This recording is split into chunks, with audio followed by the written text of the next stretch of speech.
Hello, my name's Jane. I'm going to show you today about double crochet stitch and decreasing with a double crochet.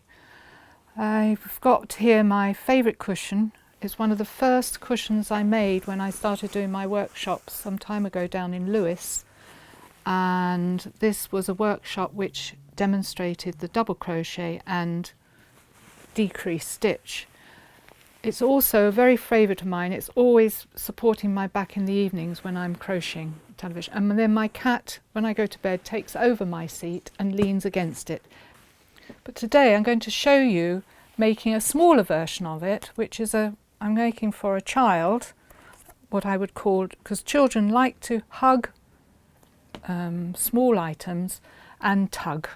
So it's going to have tassels on it as well. So these are the two pieces I made earlier, and I will demonstrate how to make one of these triangles.